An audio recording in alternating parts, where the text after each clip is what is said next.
Hey up, welcome back, and as yet another Motorcycle Live looms large at the NEC in Birmingham, and as we of a certain age eagerly anticipate drooling Grandpa Simpson-like over motorcycling jewels crafted in the factories of Triumph, Royal Enfield, BSA, Norton, Moto Guzzi, Kawasaki and other lesser known brands with at least one truly classically inspired offering, we might take a moment to reflect upon why these machines appeal to us, the silver-haired remnants of the Boomer and Gen X era. Which is not to say that such retro masterpieces are the exclusive objet désiré of us motorcycling fossils.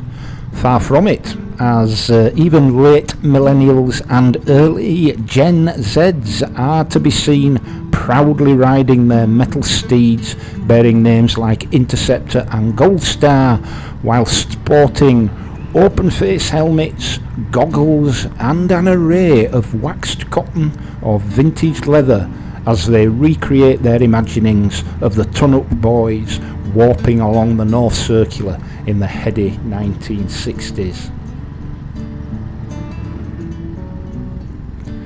For us, the wily old foxes of motorcycling, there are added elements to the experience which resonate deeply in the soul and speak to an era either personally recalled or identified with vicariously through the related memories of our fathers, often accompanied by the nostalgic offering of faded and dog-eared monochrome images of Dad on his motorbike. And we are not quite so burdened as our younger biking clan with labels such as hipster or fantasist. Now, I have no empirical basis whatsoever for asserting that the average age of the modern classic motorcycle owner is over 50, but I'm willing to bet that it is so. But I do think it's a mistake to attribute this demographic ownership profile solely to notions of nostalgia. There may be other factors at play. Yes, those of us of a certain age are often constrained in our motorcycle ownership ambitions by certain physiological limitations, which are the direct result of the Anno Domini effect. Put simply, an old body and brain combined with a high-performance motorcycle can become a toxic combination if indulged upon too enthusiastically. Which is not to say by any means that no rider over say 60 can handle and meaningfully exploit the potential of something like a Kawasaki H2. Such creatures do exist, I've seen them, and there is nothing more encouraging to see than a leather-clad figure executing a screaming and dramatic entrance at the local CAF on some TT meltdown machine, only to reveal, helmet removed, a face sporting more wrinkles than the average human scrotum.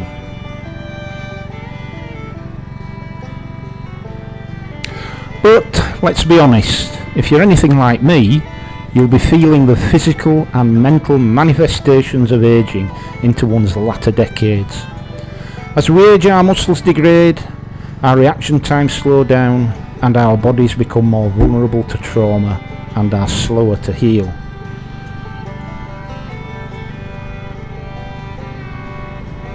And all of these unwelcome facts of later life present themselves at an exponential rate once you cross a certain threshold of age. Which is to say that they not only accumulate the older we get, but that the rate and impact of that accumulation increases the more that time passes. It's a bit like the difference between velocity and acceleration, where one is a measurable change and the other is a measurable rate of change. It's the same with how we perceive the passage of time. The older we get, the faster the months and years seem to go by. Every Christmas and every birthday seems to come along in perceived closer proximity on the timeline than the previous one. Which of us does not experience this phenomena, whether real or imagined?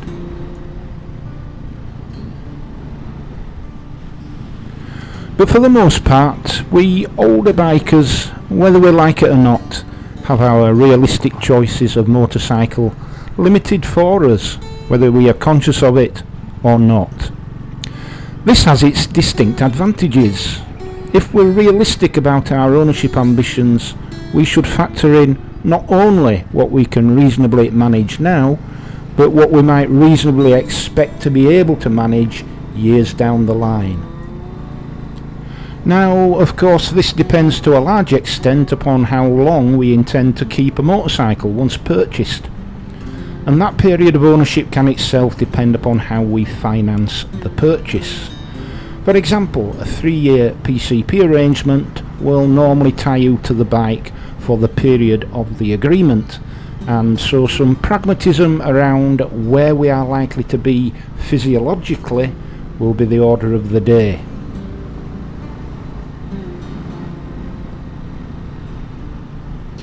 Now, there will be those who will suggest that the mere acceptance of the facts we've just covered will be enough to speed up the arrival of those very changes in physical and mental acuity which we fear, and that to adopt an aim high, keep young philosophy is the way to go if we are not to grow too old too soon. This is, on first sight, a most agreeable notion, and it's easy to see why many adopt this life-affirming position. I've certainly been guilty of this myself in recent years, and my only observation would be that it's cost me a lot of wasted money. It is largely a philosophy of denial, and one which has huge potential for disappointment and regret. So where does all of this take us wily old foxes, and what lessons can be drawn by future wily old foxes who might prefer long-term planning? Well, I started by referencing the upcoming motorcycle show at the NEC, and how we all anticipate taking in the sights, feelings and smells of the latest offerings of metal, plastic and rubber art. And if you're going to the NEC this year, or any other show, or if you're just looking at browsing around the odd local dealership, if you're like me, you'll have some idea of the kind of motorcycle you're after, and the reasons which support that idea. So with that in mind, I'll be showing a particular interest in the modern classics on offer, not least because they are pretty much all manageable, but also other medium-sized, medium-priced machines with an emphasis on all-round capability. When I look with increasing dismay at the pricing of the larger adventure bikes on offer from BMW, Triumph, Ducati, KTM, I'm constantly reminded that for the cost of one such bike, you could have 3 much more practical bikes in your fleet.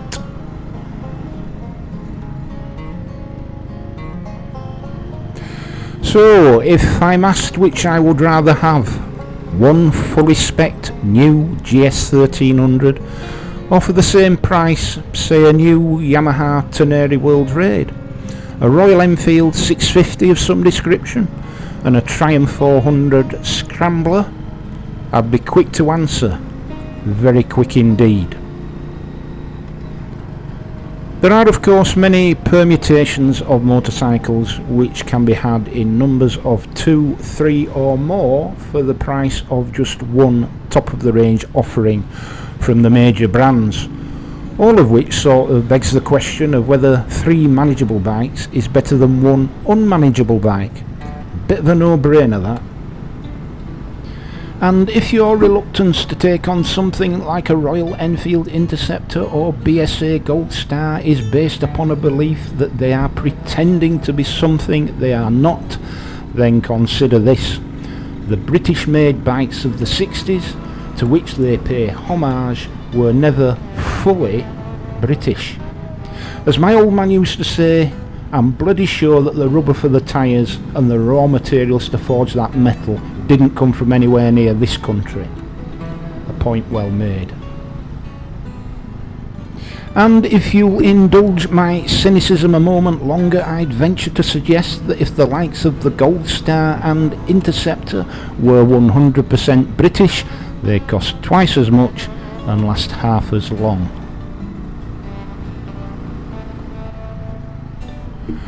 So that's it for this one. I'll be at the NEC on Thursday, so please say hello if you clap eyes on me. Please like and subscribe, and if you are already subscribed to this channel, please just check that the YouTube Practical Joker algorithm hasn't unsubscribed you. There's a lot of that about. Until the next time, ride safe, be kind, and I'll see thee.